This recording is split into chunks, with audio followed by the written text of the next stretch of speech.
when all this happened. Hell, I was back when Hayden Fry was the year that I came out of high school. Hayden Fry and Donnie Duncan first came. Right, yeah. Earl Bruce came and visited me in Humboldt for Iowa State. So that's how long ago it was that I played high school football. So Yeah, it was like they said, don't blink. It goes by in a heartbeat, you doesn't are it? correct at that. What's that Kenny Chesney song? So when you played, Iowa wasn't very good. Like, not when you're in high school, Iowa was still pretty bad. Was it You hit this on that time? Yeah. They were like 23 or whatever years of losing program bad. Yeah, they were. My senior year at high school, Hayden Fry hadn't been hired yet. Earl Bruce was still the coach at Iowa State, and Jim Williams, who still, this is a blast from the past, Jim Williams, who still coaches down at Dowling, was the offensive line coach at Iowa State, who had been recruiting me for all through my high school career. So I knew him real well. And then when all of the Earl Bruce leaving to go to Ohio State, was it Cummins? Was it Bob Cummings? Cummins was gone. So then they hired Hayden Fry, and God, I'm trying to think of the offensive line coach or defensive line coach that came here and pestered me for Iowa for 4 or 5 days, and Clovis Hale. Oh, wow. So he was here, and yeah, it was kind of like being recruited to like you were something special. I mean, they called you daily. They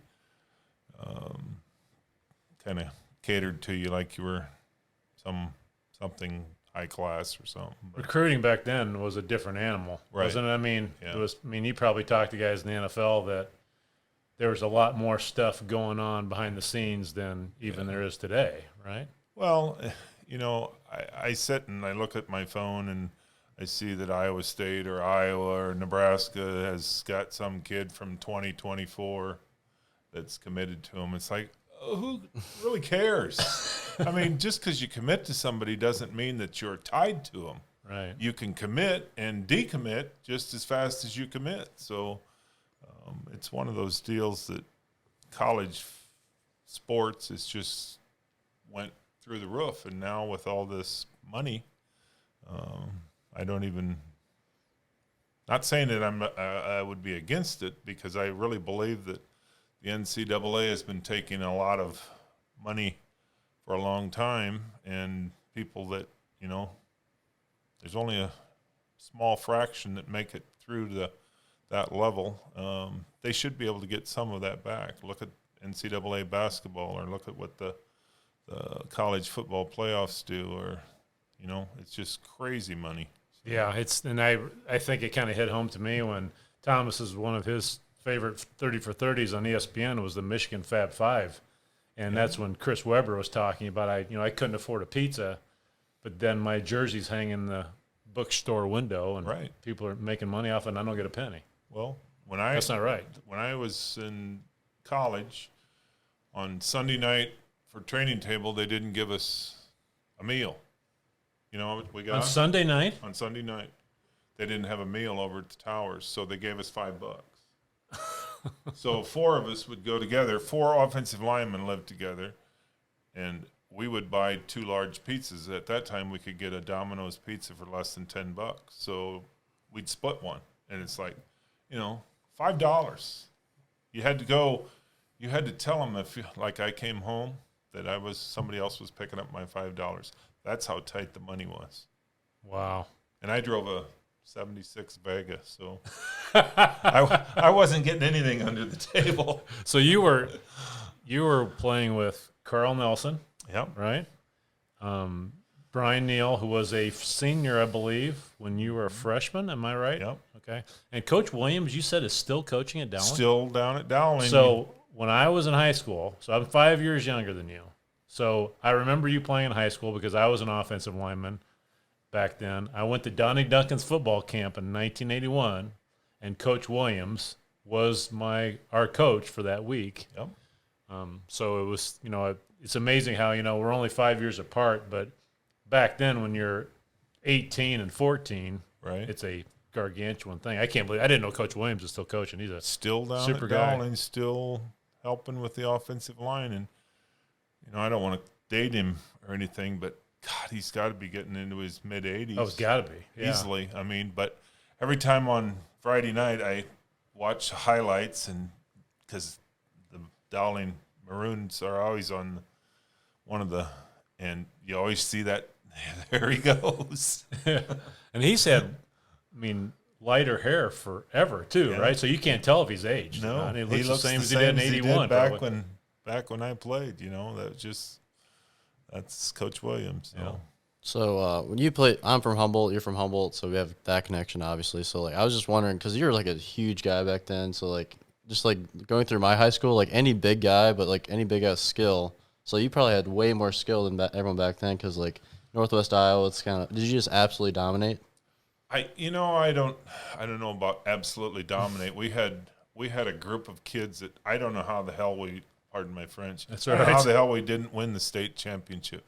Back then, Emmitsburg was on that run of they had a great group of kids that played football and wrestled. I think they won the state in wrestling 5 or 6 years in a row, and they run that quick attack offense. And we went up there and we played, and we had Jeff Dreyer and Mike Bunn, and some great big guys, Craig Budenhagen and several. Tommy Law was our quarterback, and Joe Felker was a tailback, and just some awesome people. And the group in front of us with Kent Newell and some of those guys, we lost one game in high school from my 8th grade season to my senior year, and that was when we were seniors.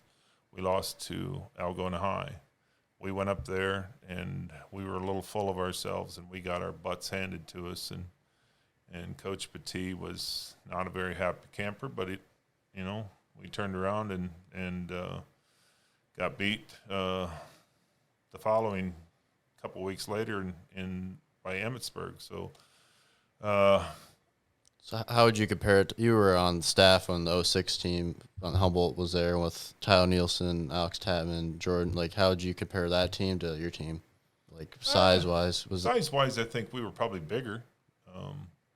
But you got to remember, I only weighed 220 when I was a senior. When I went to Ames, my first week down there, I was less than 220. So, and I wrestled 180. So I guess at 220, but I was recruited as a defensive linebacker.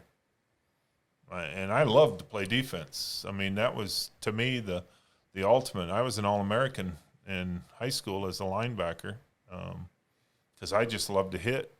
And then when I went to Iowa State, my second or third game, I tore my knee up and had a partially torn ACL. And back then they didn't do anything with them. So the doctor just said, it's kind of like horsehair or a tail.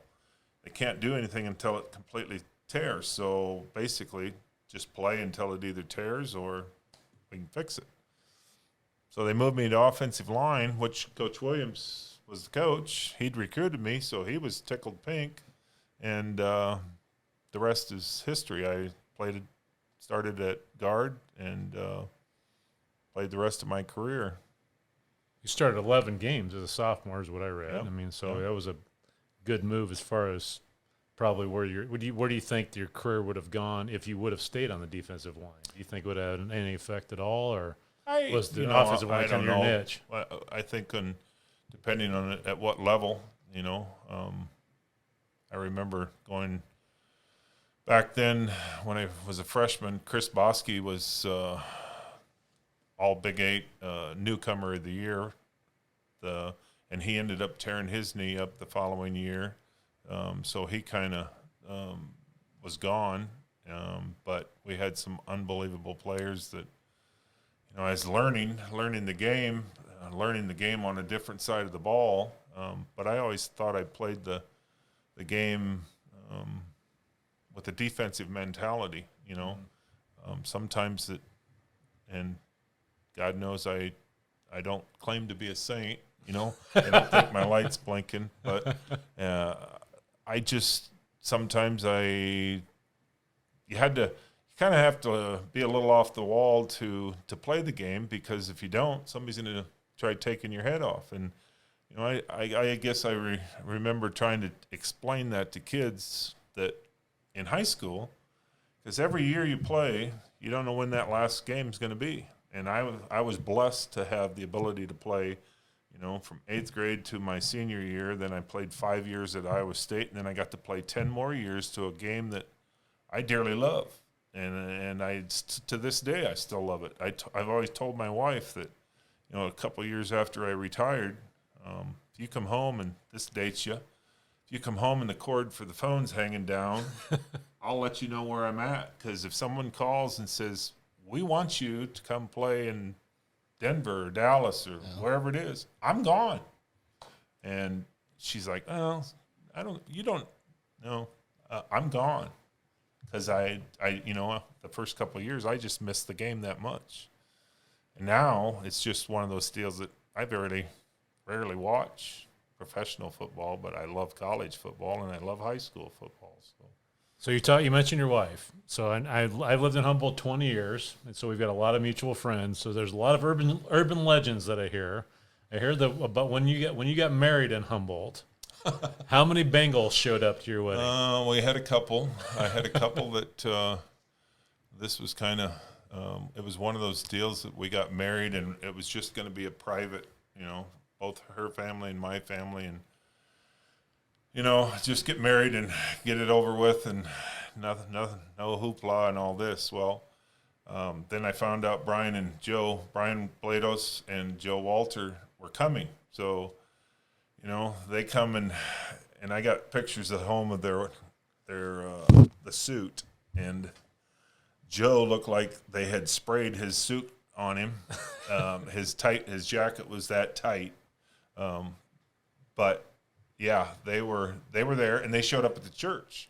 So it's like all my friends from Iowa State, well, why can't we come? Well, I didn't say you couldn't come. Just it was a family deal. Well, they showed up. Well, yeah, but what am I going to do? Throw them out of the church? Right. So, yeah, we had a couple of them show up. And so did Boomer come?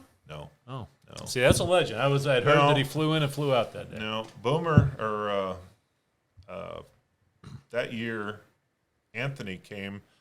My oldest brother still lives in Ogden, was a teacher down there, and somehow, Brian got his Anthony's number and called him and invited him to come to Iowa, and he did a presentation for kids. Anthony's a person that still does a lot for the community and of Cincinnati and all over the country. And he ended up coming out to Iowa and did a deal at their church or at their school, and ended up. I went down there and spent a few hours, and so he has been out here, but Boomer wasn't here. No. So it also was a legend. One of those two names you mentioned I don't recognize. But did you have a wide receiver that came as well for the wedding? For the Bengals? Yeah. No. Okay. No.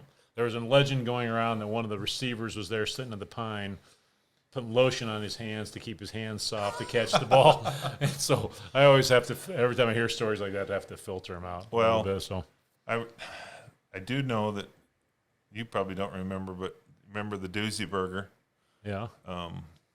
Joe and Blades were, and that the only hotel was, there was two hotels where the Amp Pride is now, and the other one, the Beacon and the Cozy Corner, and they stayed at the Beacon. And, of course, both of them are 6'7", and they had the bed, and I took them up to the hotel that night, and Joe laid down on the bed, and his feet are sticking off the bed about this far. And so the next day, we'll go grab something to eat. So we went to Doozy Burger, and Dave was in there, and he was cooking, and they said, "Well, what do you want?" Joe says, "I'll have." They said roasted chicken. He says, "I'll have chicken." Well, do you want a quarter? You want a half? And Joe says, "No, I want chicken." And she's like, "Well, do you want a quarter or a half?" And Joe says, "I want a chicken." He ate Four the whole quarters. chicken, Yeah. the whole, and she's like, "We've never had anybody do that." And Joe's like, "I want the chicken." Oh well. So I think you were the only person humbled, obviously, to play in a Super Bowl. So like, just take us through that. Just playing in a Super Bowl. You know, this is the strangest thing because my daughter, one of my daughters, Amy, was less than a year old. So it was kind of like the ultimate in every year you start out, you work all summer, you run, you lift, you get as best condition because it's like a meat market when you go there.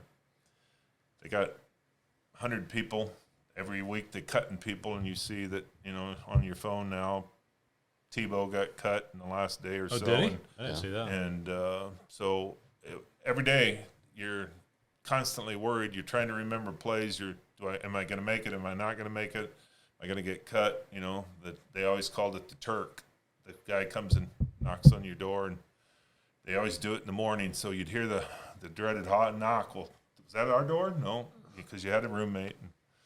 But it was one of those years that everything just clicked. We got to training camp. We didn't have any major injuries in camp, which that always sets teams back. We were a group that had been together for 3 or 4 or 5 years. We started out, 7 or 8-0. And then I think we lost one game, and then we ran a few more off, and we ended up getting home field advantage. We started out the season. We played Buffalo in the preseason. We played Buffalo in the regular season, and we played Buffalo in the AFC Championship. All of them were at home, just because of the fact. I'm almost positive the home game or the regular season was home. But we played them all at home, and we had that, Buffalo they play up there in the cold and whatnot, but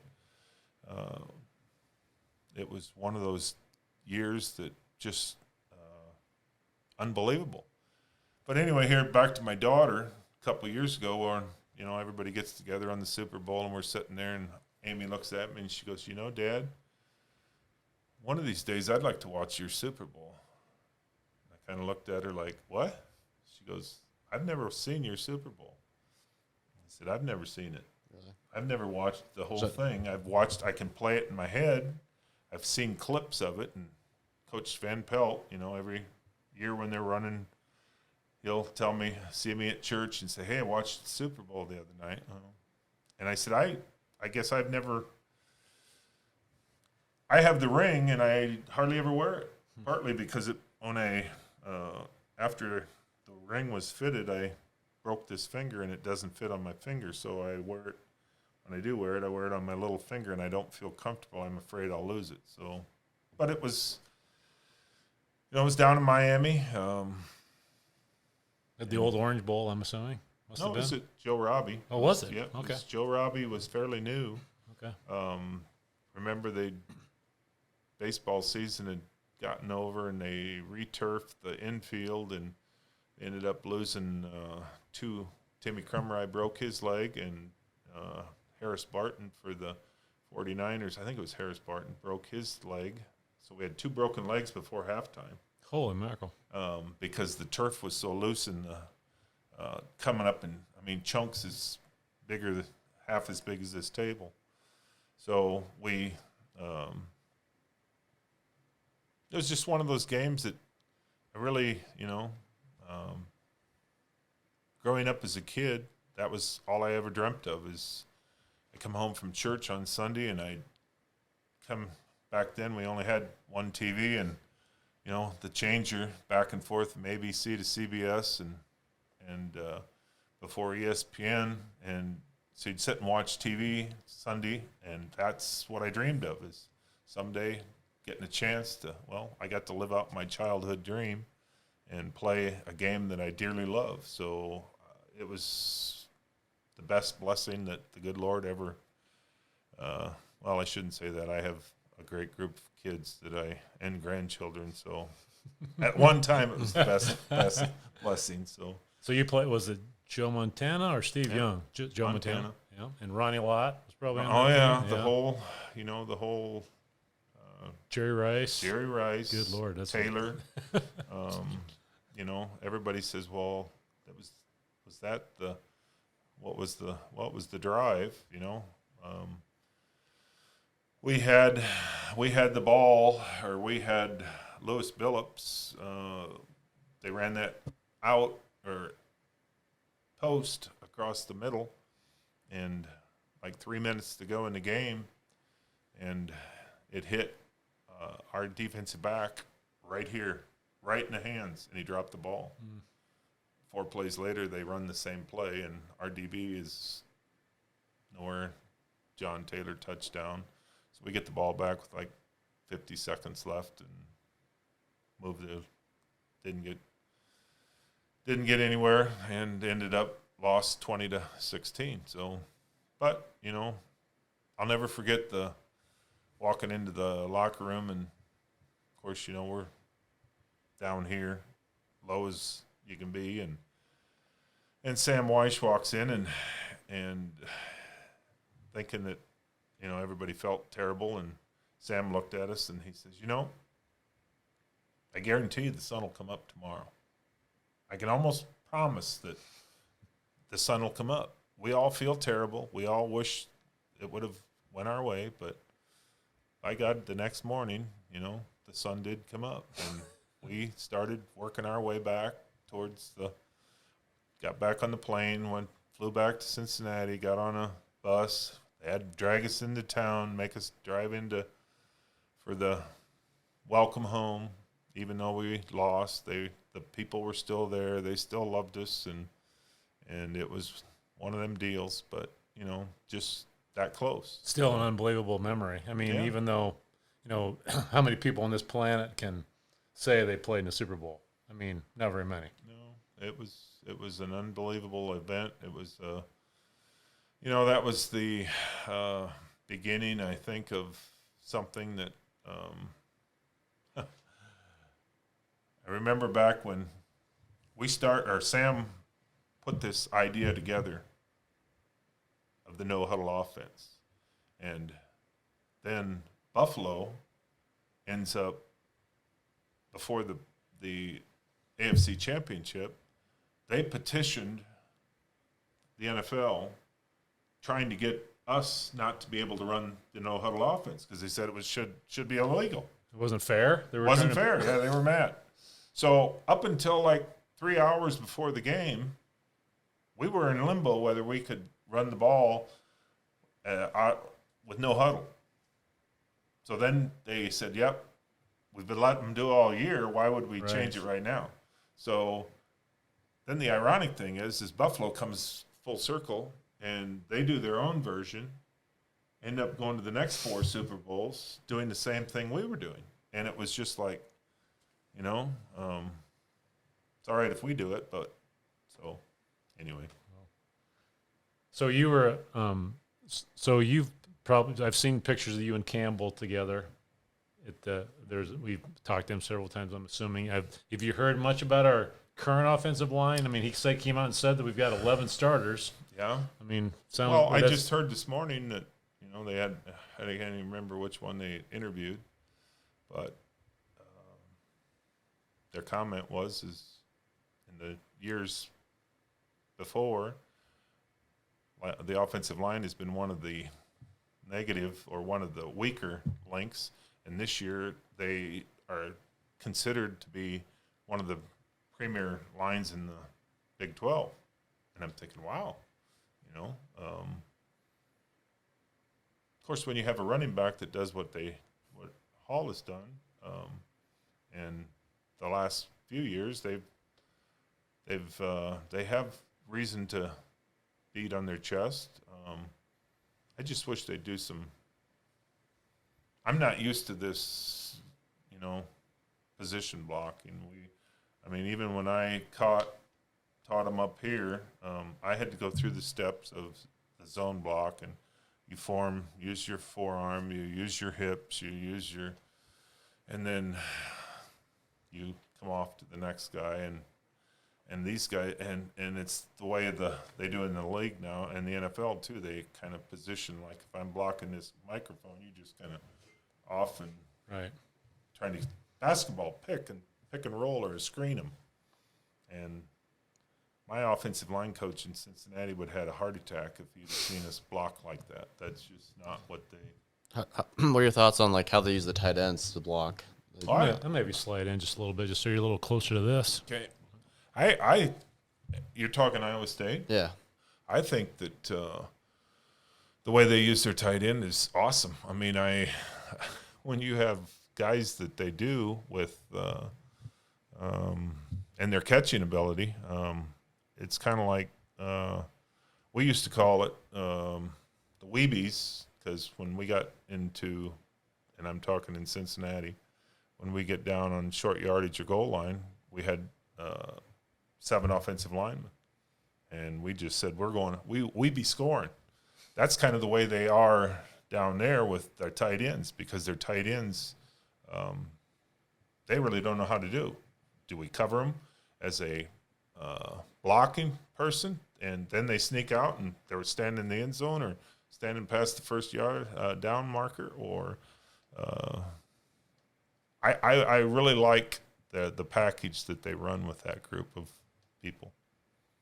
And they're all really smart too. I mean, Yeah. you hear them talking about all engineers. I mean, and so that's, you got guys that are as big as you were playing defensive line, but now they're running Right. patterns and everything else. And hands. They have hands that, I mean, they all have the ability to catch, and so it's my seats are in the The Sioux Cup, aren't they? Sioux Cup, Yeah, yeah. that's what I thought. Yeah. and unfortunately they're right at the goalpost height, so I have to sit either low or but I really like the idea of being down lower so you can see what they're trying to do and because you get a running back, and they've got several more that are learning, that you just let the offensive linemen get their position or get their in those creases and the cutbacks, and I love to watch the running game unfold, and it's kind of like a chess match, Sure it is, yeah. I think, we've had years where we've had, a good starting group, but probably the thing, I've always said for years that until we get the offensive line figured out, we're going to struggle to take the next step. Right. It sounds like we've got it figured out, but I also think now we're not that one rolled ankle away from taking a giant step backwards. It sounds like our depth is much better Right.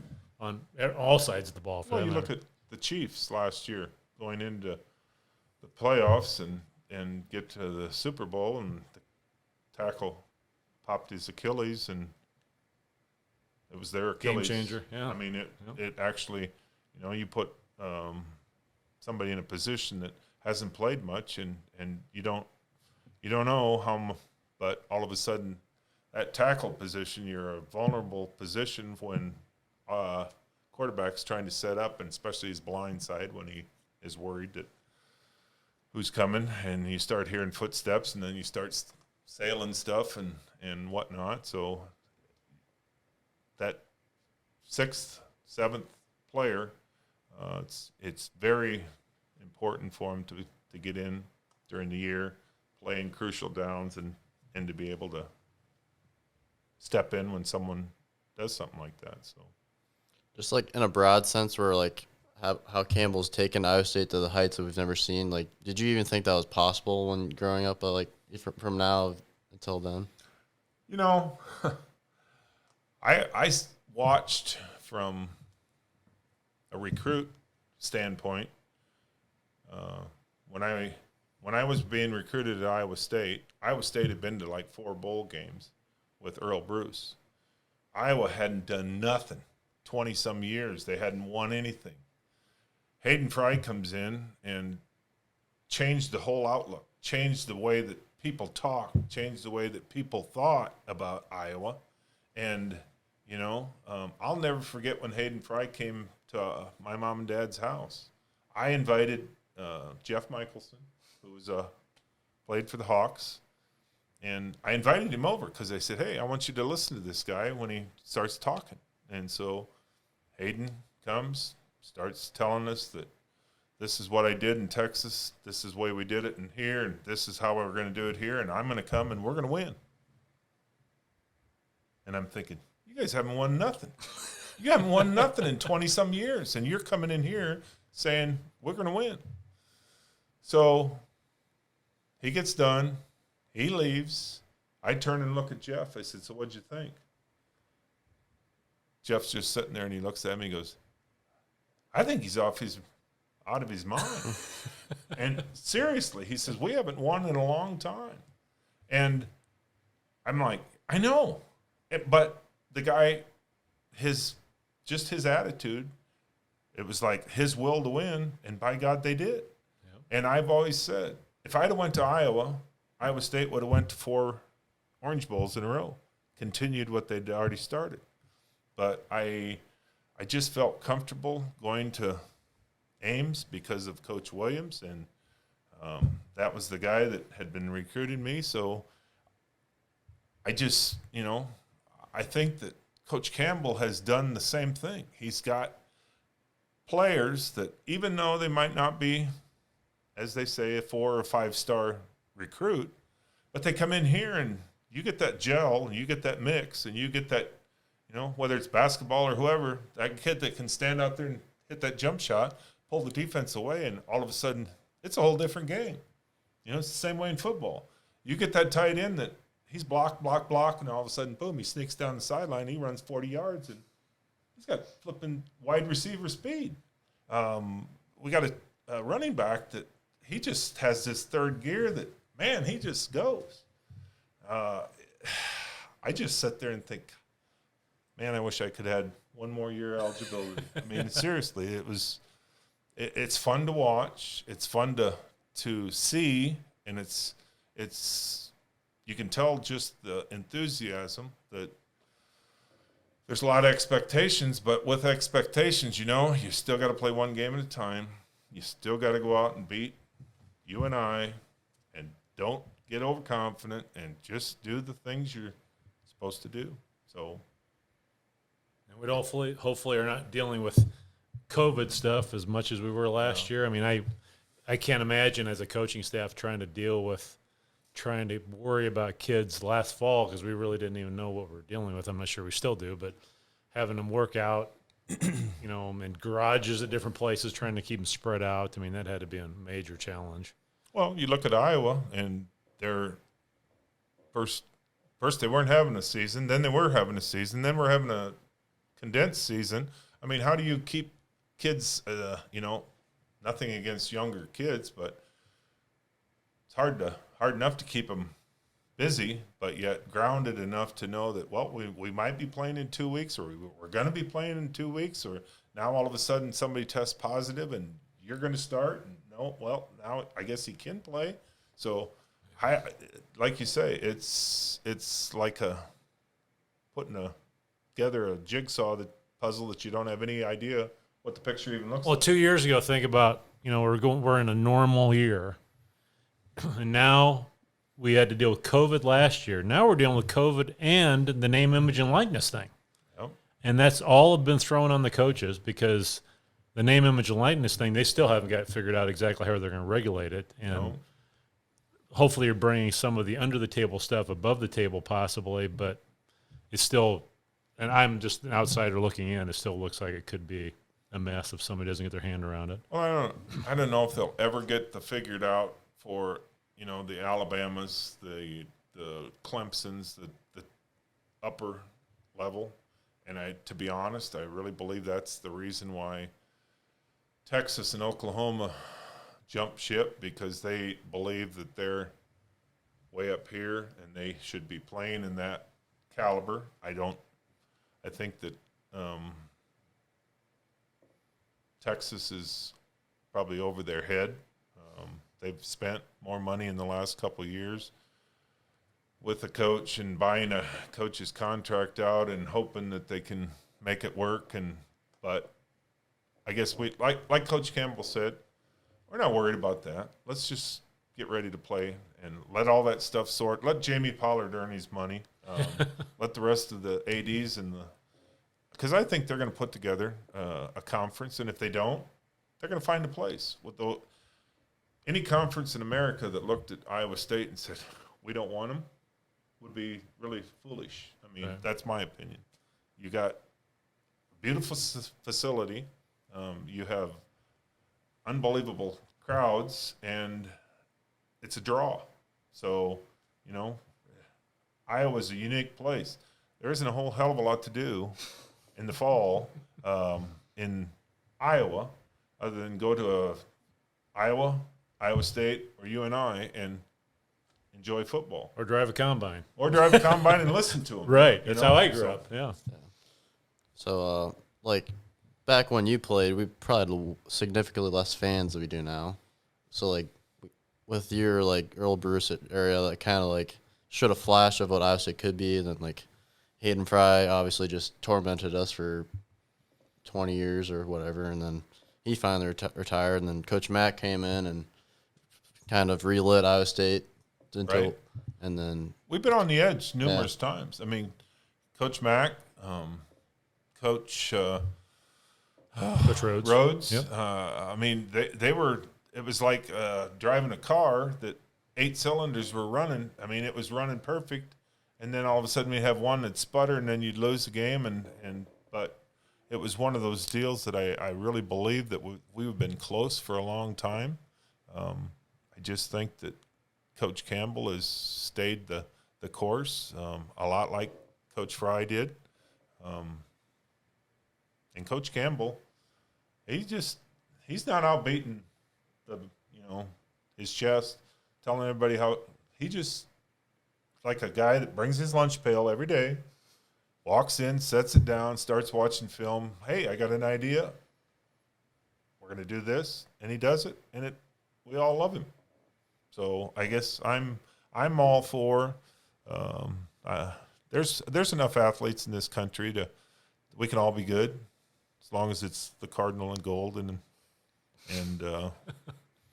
because we deserve having a few good years here and I'm excited to see what we've got coming. So isn't it crazy? It doesn't really matter how good we are. We usually sell out the first couple of games. We could literally go 0-12 the year before, but we play in UNI. We have a full stadium. I think that's what's different between Iowa State fans and USC fans, for example, or Baylor, or some of these other. They said, I heard today that if you look at our TV ratings, I believe we would have been the number 3. We would have ranked 3rd in the Pac-12 last year. Yeah. Oh, wow! And Oklahoma State would have been 4th. Huh. And so those two brands alone for football, I think you're right. I mean, I think we're going to find a home, regardless. And like Ryan Harklaw said, everybody just needs to relax and enjoy the moment and let Jamie and those guys figure it out. That's right, and that's the reason that they will find a home. I mean, it's bound to happen. And I guess let those other two wander off, and because nobody knows what's really going to happen, but we all know that Oklahoma's going to be good. Oh, I mean, sure. Their name sells themselves every year. So I guess every week we got to get ready to play, and we can't overlook anybody. And you just pray the injury bug doesn't jump up and take somebody. But it's always been the next one ready. Roll an ankle, tweak a knee, hit a concussion protocol. I mean, there's been so much change since I played. I mean, it was like, can you see? What was concussion protocol back then? Can you stand up? Can you see? How many fingers do I got? That's 2. Oh, that's close. Go back in. I don't have a clue how many concussions I ever had, or if I ever did. I mean, there's days that you'd fly home from the West Coast. You had a headache when you walked off the field. You had a headache when you got on the plane. You had a headache when you got home. that was on a 3-hour flight, and then the next day it was like, God, my head's still killing me. So I guess, I don't know. We all keep our fingers crossed. And, the scary thing is I've got some players that have had issues that, with their thinking. And I guess right now I just hope the game doesn't get so tarnished. It irks me so much to see, a linebacker. I mean, how do you teach tackling anymore when a linebacker comes up and clearly hits the guy? It's full contact, still full contact sport, and he clearly hits the guy, but a defensive back referee from clear over on the other side, this flag comes flying in like it was airmailed, because he just saw right. I'm not advocating spearing, targeting, or whatever, but by the same token, if a call, because I think we've got the shaft on several. Well, but what about the Ashim Young thing? Oh, my God! I mean, he hits like your generation. I mean, he comes in and we've talked about it before in this that. He's so much fun to watch. When he got knocked out of the Big 12 championship game at the beginning, it was horrendous. I mean, if you're going to have that rule, then by God, somebody have the guts to stand up and say, we screwed up. That call should not have. And you can't have a 35-minute delay because these guys are out there and they're all frothing at the mouth, wanting to keep going. And, somebody's got to be watching that, and somebody's got to make a decision. And you don't have to have 2 shots from the blimp and 3 from underground to make sure that it was the right call. Just make a call and let's live with it. I think you and I could sit here in our living room and make those calls. Yeah. In many different angles, they show people. The thing that Zoe and Thomas gets tired of me complaining about this, but anytime, like in a basketball game, and it appears in football, I'm hoping they've got this figured out. They're giving them an iPad to try to review this thing on. And I'm sitting in front of my 55-inch television, and I get a much better view at it than these guys looking on these little things on the sidelines or whatever. Hopefully now I think they're putting it in the booth to give them better, a little bit bigger angles to look at. But, I mean, the Sheem Young thing, I'm never going to get over that because I just felt so bad for him. It was the third play of the game, right. So you're basically suspending him for one game over one hit. Yeah. And then he sits the next. They didn't intend. He lowered his shoulder, and the guy just fell into his. Yeah, his head just fell into his shoulder. If he had left his feet and come off he launched himself as a projectile, and then clearly nobody wants to see somebody's spine. That they come off and they. Daryl Stingley type thing or something like that. Nobody wants that in a game, but by the same token. You can't take the hitting out of the defensive player and, because it's the same thing for offensive linemen. How does an offensive lineman block? Well, they use the crown of their head. Right. I mean, most of the time the first contact is with the head. And I know that, I did it for a long time. And back when I played, we did that shit every day. We didn't have like they do now. They can only hit twice a week. Right. It's like what? Iowa State put full pads on for the first time today. Yeah. And that's the part that it's like, my God. I think that's right. My offensive line coach and defensive line coach, we had Thursdays that were shorts and shoulder pads that we ended up going full speed because somebody screwed up and we got a hit. It's like, what do you mean we got a hit? We have a game in 2 days. Nope, we got a hit. It's got to be more than a thud. Okay. And now that's kind of they have certain days they can hit and certain days they can't. And I grew up too early. It's the same way with the money. Right. Yeah. Right. So it's like with the CT and all that, or is the NFL doing a good job? Since your era, probably know more about that than I do. Is that league taking care of your generation? You think? I think that we've had numerous. I get emails. I could probably find 2 on my phone in the last month that the Players Association works with several different medical colleges or universities that, you know, if you think that you're having issues, we have a number, call them. Last year, I think it was maybe it was the year before, I can't remember. I got a email from, asked if I'd do a survey on, you know, if I have headaches, if I have memory lapses and whatnot. So I'll call this number while I was talking to this lady, and we got to visiting, and of course, you know me, I have to give her a bad time, and she says, well, is there times that, you know, you forget things? Well, yeah, I'm to that age where sometimes I'll walk into the other room and it's like, what did I walk in here for? But everybody does that. Yeah, I mean, I do that now, and I didn't play in the Super Bowl. And she says, well, did you ever have time that, you know, you just flat out, you know, your head hurts? Or I said, well, my wife tells me all the time that I don't have any brains. And this lady, she's trying not to laugh, you know, she's on the phone, and I says, I'm giving you a bad time. She goes, well, you're making it hard on this interview to not to laugh. I said, you know what? I'd be the first one, and if it wasn't for flying out there, I wouldn't mind going and having some of their tests just to see, because, like I said, I've had players that I played with that have had issues, and it's kind of scary. Yeah. But by the same token, I get up every day and I function, and I have some of my hands, but I've also had carpal tunnel surgery, and my fingers kind of tingle, and, you know, then you read, and so I think that the league does as well as they can, but by the same token, there's, you know, it's a full contact sport, so you're going to have some of that stuff. So you went. Let's get back to your Iowa State days a little bit. You started off. This is kind of the mind blowing thing to me. You were recruited by Earl Bruce, so everybody knows what his career went. Played for Donnie Duncan, then you pay for Jim Kreiner.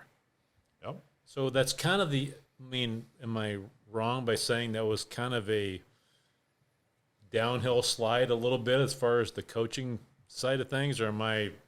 Well, reading that as too much of a fan. No, Earl Bruce was at our house, and the following week was walking out the door down at the Olson building, the old facility, on his way to accept a job in Ohio State. And a few weeks later, Donnie Duncan was on his way, who was one of Barry Switzer's right-hand coaches. Assistants, yeah. So he came, and Hayden Fry was like the same week. So they both were here, and both universities were new. And 4 years later, as a redshirt senior, Donnie was gone, and Jim Kreiner came, and of course I was a redshirt guy, and ended up playing for him. I don't know. I think we were. I'm not asking you to throw around anybody. 500. I'm not asking you to throw anybody in the No, bus. I'm but not I mean, throwing anybody under the bus. But I also remember that. You remember, was it Tracy Hellickson? The wide receiver, Tracy Anderson. Yeah, he was an All-American. Yeah, right. As a wide receiver, and he still holds records. Yeah. Yeah, he ended up off the team because I forgot about that. Of not abiding by rules, which was part of the reason why, you know, Iowa State had some issues. Forgot about that. So I guess, to be honest, I don't hold any grudges against anybody. Coach Williams was my offensive line coach for 5 years. I knew what to expect with him. I knew you weren't late for practice. You better be ready to practice, and we were going to hit almost every day. So with Coach Williams, you knew what you got. And whether the head coach, at that level, you deal more with your position Right. coach than you deal with the head coach. So wasn't one of your position coaches Mac Brown at one time? Mac Brown was our offensive coordinator. Yeah, we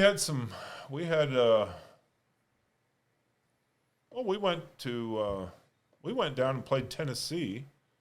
Was it my second year? We went down and played Tennessee the year of the World's Fair. I don't remember what year it was. In Knoxville, the World's Fair is going on.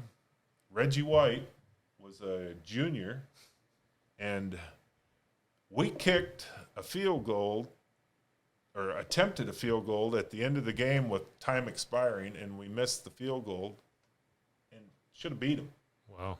And, that's just the hit and miss of – so then we come back, and I don't remember. That was the year we lost to Pacific. So it was just like one week you'd play at this level, and the next week you were down. So we just weren't as a group. And we had some awesome people. Dwayne Crutchfield, David Archer, who played for the NFL and NFL, Falcons for a long time. For the Falcons for a long time. He was my quarterback. Carl Nelson was the right tackle. He played for the Giants for several years, at least one Super Bowl. Ted Clapper was the other guard. He was the right guard. Myers was the center. I was the left guard, and Brian Neal was the left tackle. And he played with Austin Arnaud's dad, too, right? Yes, John he did. Arnaud? Johnny Arnaud. Yeah. Yep. And he played, what was it, the L.A. Express or something like that in the USFL. Right, the USFL, right. That's right. So, Who was the best player you played against that you remember? Was it Jerry Rice? Was it Steve Young? I don't know. I never had to worry about them. I was too worried about getting my ass run over by Howie Long or, people ask me that all the time. Who was the best? Well, in our division, we had Michael Dean Perry at Cleveland. He played on the inside, so he was either over the left guard or the right guard. The refrigerator's brother, 5 times the player that the refrigerator was. His brother got all the notoriety. Michael Dean was the lunchbox guy. Come to work. I'm going to beat the dog out of you. And it was a great game. Played against Howie Long. I played against every week. It wasn't like, well, this week we're playing Kansas State, and that guy's not very good. And I don't want any people from Kansas State saying, well, it's okay. That's a guy's But, it was never one of them deals that, got the week off here because this guy's really not good. I mean, somebody asked me this yesterday. When I was a rookie, you probably don't remember this.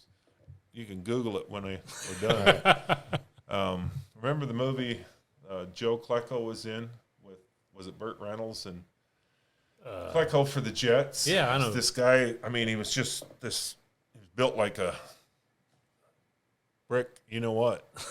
And in the movie, Terry Bradshaw has a flat tire on this car, and Klecko goes like this and picks it up. They changed the tire. And this guy was that strong. Well, my first game that I ever played, we played the Jets. And I'm playing against Klecko. Klecko was about 6 foot tall. Well, I'm 6'7". So every time towards the end of the half, we're passing the ball, and every time I'd go to pass block him, boom, I'd hit him in the face. And he started getting mad. Don't hit me in the face. Don't hit me in the face mask.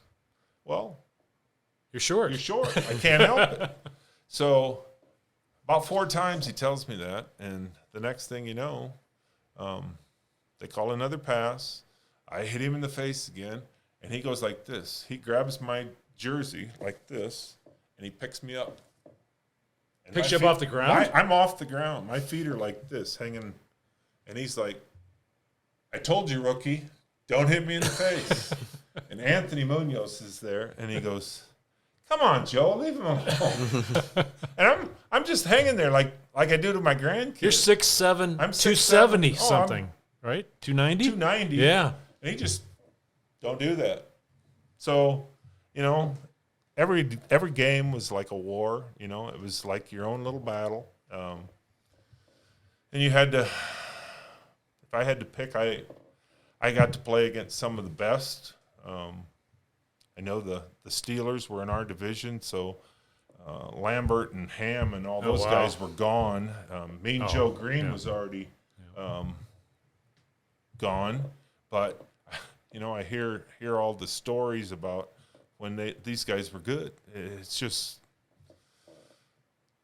kind of takes your breath when you think about how they were and back in the old days. And so, to be honest, I couldn't tell you who was the best. That kid from Philadelphia that was killed in that car accident, when he played, when Reggie White was out there, God, I can't remember his name either. He was killed in a car accident, and he was good. He would have been easily one of the best defensive linemen in the league. And he only played 1 or 2 years, and then he ended up in a car accident and was killed. I had my history mixed up for a second. You started rattling off the Steelers. I thought, but I forgot that those guys are just a little bit before your time. Yep.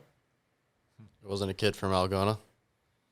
There wasn't? No, your best player you ever played against wasn't from Algona. Algona. He wasn't. He didn't play from Algona. Well, I guess we all remember different games that in high school, and Coach Newell had a lot of the video, because back then, it was on the reels. Right, they had to go to develop at Walmart. Yeah, you'd have to have it developed, and at one time, Coach Newell had it, and we were going to get some of that and watch some of the video, and just to see what it was like, and back in the ancient times. But it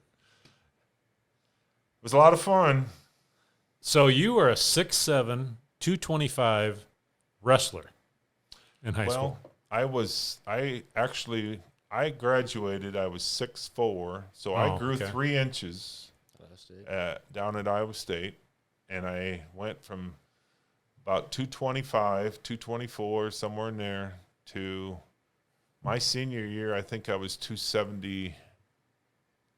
Started camp, I was 259 or 260, and by the end of the season, I was about 270. So how on God's green earth were you putting on weight, getting $5 on Sunday night for a pizza? Well, I guess once I got the ability to, down there, you remember Charlie Bunn? Yeah. I remember him teaching us to lift weights over in the junior high, and our weight program in Humboldt. He'd fill up coffee cans, with concrete, and put bars in them, and that's what we'd use for dumbbells. Holy mackerel! And Coach Bunn, he was kind of the innovator of, this is how we're going to start lifting, and we're going to start training, and we're going to start, and it's like, wow. And I remember doing that stuff, and it was then between him and Joe Fitch and then Petit was my junior year was an assistant, and then Leo McElrath retired, so then Bob took the head job, and then after we left, or my senior year, then Bob went down to somewhere down southern Iowa for a principal. Shenandoah, I believe. Shenandoah, yeah. So when you went to Iowa State, though, Ryan Harklaw was telling me they were lifting. This is the late 90s. They were lifting the basement of State Gym. Was that where you were lifting too? We used that was our indoor facility. Wow. Yeah, we'd have to go over there and run during the winter for winter conditioning. Yeah, it was terrible. So now I walk in there, and I've been through that, and it's like, wow, this is unbelievable. I can't even imagine. Their facilities down there made anything that I played in the NFL like unbelievable. We played in Cincinnati. Our practice facility was next to the sewage treatment plant. And I'm not kidding you one bit. There was days that if the wind was the right direction and the smell coming off of the boomer was just like, we can't do this. And Sam would be, we got to do this. Well, the sewage treatment, and there was another plant. And now they got this facility right next to their brand new stadium, which is right next to the Reds' new stadium, which isn't brand new anymore. But I hadn't been out there since I left in '91. So when we went out a couple of years ago for the Super Bowl reunion, it was kind of a, wow, this is really nice. This is really. So do you have with Campbell and his Ohio connections? Has there been any connecting the dots with you in Cincinnati? I mean, and your Ohio ties with him? I mean, or is that's just completely No, I don't. happenstance? No, I don't have. Because I know you told me one time that Marvin Lewis had called you like for a mentoring program with the Bengals. Am I not remembering that right? I visited with him. I guess I don't remember how it all they had talked, but I don't remember the whole deal. Yeah. And I got to meet him. I guess the last when we went out for the Super Bowl reunion was actually my first time ever meeting with him. So, but you getting back to Humble, that's just kind of where I was going originally. But you were a state champion wrestler, correct? No. Another Steve was my. Oh, it was your brother? Okay, gotcha. Yeah. I got beat first. I mean, I wrestled 185 pounds, so I'd get done with football, 220. And I'd cut from 220 to 185, because Jeff Dreyer. 40 pounds. Yep, Jeff Dreyer was the heavyweight, and then the year after we graduated, then they came up with the super heavyweight. Oh. So I cut my junior year, and I qualified for the state, and I got beat the first round. Well, back then, if you got beat the first round, you were done. So I got beat, and then the following year, I thought, well, I'll try it again. And I started, and I got down to 200 pounds, and I said, this is really stupid for me, because I've already got a scholarship to play football, and that's what I want to play. Right. But I loved wrestling. So when I got down to Ames, and actually when we wrestled, Humboldt wrestled Fort Dodge, Wayne Cole, who was the heavyweight, from Fort Dodge, a big kid, I wrestled him that night, and I beat him. And he ended up coming to Iowa State, and I think he was second or third in the nation down there. But anyway, Harold Nichols kept calling me. Well, I had a bad run on knees down there, so every time I'd get done with football, I usually had to go in and have my knees fixed. So Coach Nick was like, calls me one day, and he says, hey, we're kind of needing a heavyweight. Are you interested? And I said, well, I had my knee fixed, and I don't know if Coach Randall would let me. So the next day, he calls me back and said, Coach Randall said it'd be good for you. So that was my way. I said, well, I'll think about it. And now, hindsight's 2020. I wish I would have went, but that's back when Bannocks were wrestling. Oh my God, they were Olympic champs and whatnot. So Dresser and you are fairly close to the same age, right? Yeah. Steve and Kevin are the same age. Okay. My younger brother Steve, and Kevin and Ricky Sawyer that year, they all won the state. Okay. So it would have been like 3 years after. John Westfall didn't have you playing basketball? That year, my senior year, he attempted to do that, and then I think that they saw me dribble and they said, no, I don't. You could have sure gone and knocked some people around, though. Yeah, That would have been kind of fun. Well, Mike Bunn he was 6'6" or 6'7", the kid that they had, Charlie's boy. Yeah. And they had some good kids, Tom Law and Casey Albertson, and Jamie Lilly would have been a year in front of us. Played at Iowa State 1 year. So we had a lot of talent. So what's your prediction for the season? Where do you think we get to November? Where do you think Iowa State football is going to be? Well, I guess all I hope is one game at a time. That after we play UNI, we're 1-0, and we're all pretty happy. And You know, I would give up a touchdown at the end of the game just to say, well, he beat a kid that hasn't played for very long. So we beat him, but we have a lot to improve on. For me to go out and say we're going to be 12-1 or we're going to be 14-0, I don't play that. To be honest, I don't even know who they play other than I know it's UNI and then it's Iowa. You going to Vegas? No. Hell, after I heard that the Raiders instituted I saw that. You know what? If I was a fan of the Raiders, I'd just say, you know what? I want my money back, and you guys can take that new stadium and go ahead and make payments on it for another year with nobody in it. Are they going to do that for the Iowa State game too? What? I don't know. So what was it, Bruce? They said you have to be vaccinated You have to have your card and to get in, or they will vaccinate you on the spot and let you watch the game with a mask on. So, and they said there were several other teams that were contemplating that. I just don't know where we're going with this one, especially when you have, you know, you still go back to the numbers of, and I'm vaccinated because I have kids that, you know, you got to do it, Dad. So I'm vaccinated. I'm not willingly, but I did it.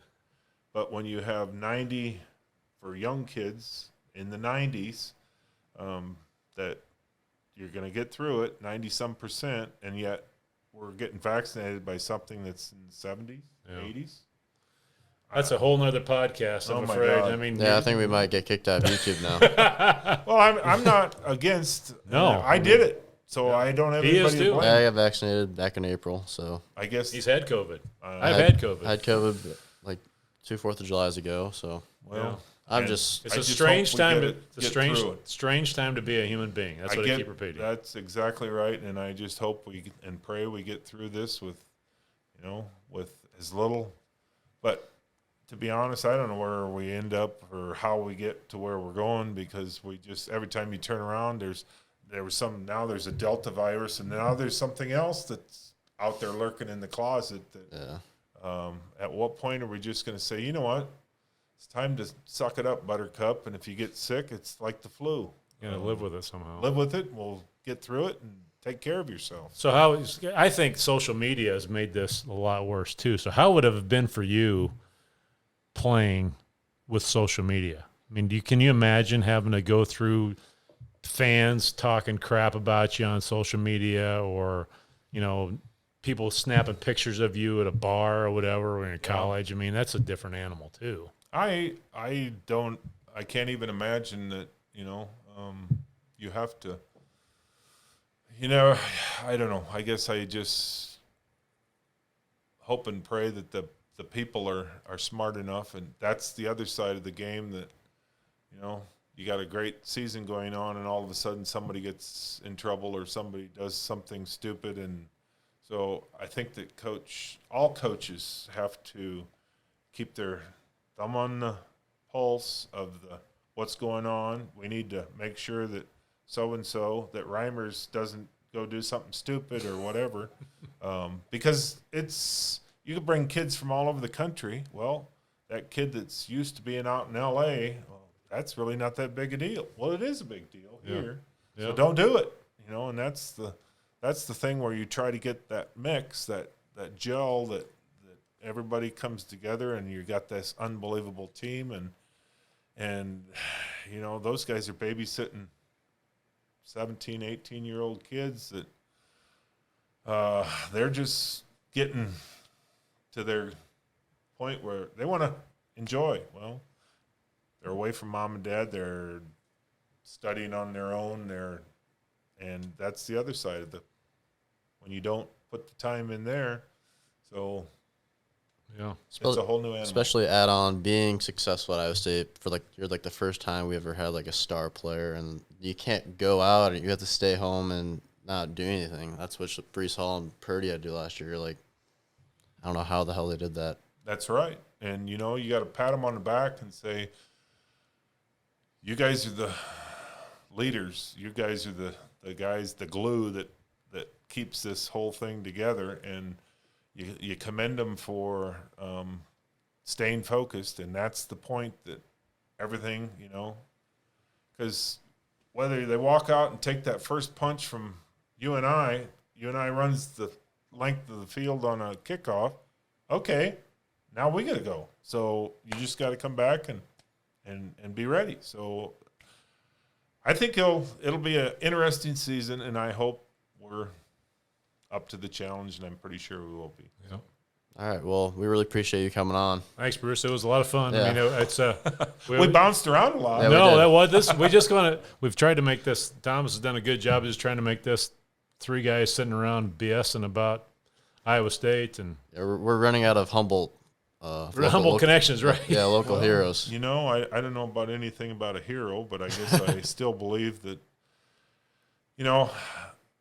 for me, when I watch kids that especially around here, I'm not afraid to pick up the phone, and if somebody says, hey, this kid, well, I go watch him, and whether it's football, wrestling, whatever. And then I have a nephew down in Kansas City that I think is going to be pretty good kid, but he's only a sophomore. So he's in the St. Joe area, and he's pretty short. But, man, can that kid run? So I'm thinking, well, in a couple of years, if he plays decent, I'll make a phone call. But by the same token, I just like to see kids stay local, stay in our state, and nothing against wrestlers that go to Penn State or whatever. Wherever, but I still like them here. I can cheer for him from Iowa. I don't like to, but I will, and a UNI kid or whatever, but I don't like Nebraska. I'll be the first to tell you I'm not a Nebraska fan. Keep them here. That's okay. You're in the them right local. place if you're not a Nebraska fan. And that's just me. And nothing against Nebraska, K-State, Minnesota. I enjoy them when they're playing, but I like Iowa. I like Iowa State. I think, Thomas, he needs to be on the Cyhawk one you're talking about doing. It'll be kind of fun. Yeah, we're gonna get Ron Harklaw on, Dallas on, and Trying to those get Cyhawk an week. Iowa State versus Iowa podcast. See if you can Dallas arm would be wrestle tough to compete against because he was in the Iowa glory days and But he never beat Iowa State. never beat Iowa State. I know, and that was with me when even early in Hayden Fry's career, I played 5 times. I was 3-2. Now you look at Brady; he was 5-0. Yeah. Brady Ross, Yeah. I don't think we'll have him on. Just But I there's too also much- remember a couple of those games was by the skin of their whatever too. So. If we put Brady Ross in this thing, I think we might break the internet. yeah, that's what he said. Well, Yeah. you know what? I having coached him in high school and watching the way the kid grew up, and what an awesome kid! Yeah, he's a super guy. Just unbelievable. And I think of Tyler Nielsen. Yeah. When we were playing, the year we won it, Tyler probably could have been an All-American tight end, Right. Yeah. and he ends up, Coach. I'd rather, I'll play guard. Crazy. Okay. I remember watching Tyler in a film pull around, and he's running ahead of our running back, and he's pulling away from our running Yeah. back. He's just stinking fast. Our guard's outrunning our. Yeah. Yeah. I mean, it's just like, okay. But that was the true definition of a team player. Correct. I don't really care, but yet on defense, you knew where he was going to play. Sure. But he could have been a tight end, probably an All-American tight end, and I'll do it. So He's doing all right now, though. Yeah. there's all kinds of – we've had great kids. There's been awesome people that – and that's the point that for 20-some years I got to help, and we could have another deal on that, just the kids that You saw, we saw grow up Yeah. and become men. So that was fun. Little League. I enjoyed it. Little League, Brady Ross was we were at a scrimmage, and his dad and I were coaching against each other. Brady comes to home plate. Thomas is playing catcher. This is like 5th grade. And Brady trucks him. I mean, doesn't slide, puts his shoulder down. Thomas's feet come off the ground, and he rolls backwards and ends up against the backstop. That was our introduction to Brady back in the day. Well, the kid never – there think was the- no off switch. No, that's right. I think Whether- the NFL might need to call me on that after that one. right. Well, I appreciate you inviting me. And That was a lot of fun. I had a lot of fun. My wife's going to say, so what'd you talk about? A lot. Thanks, Bruce. Yep. You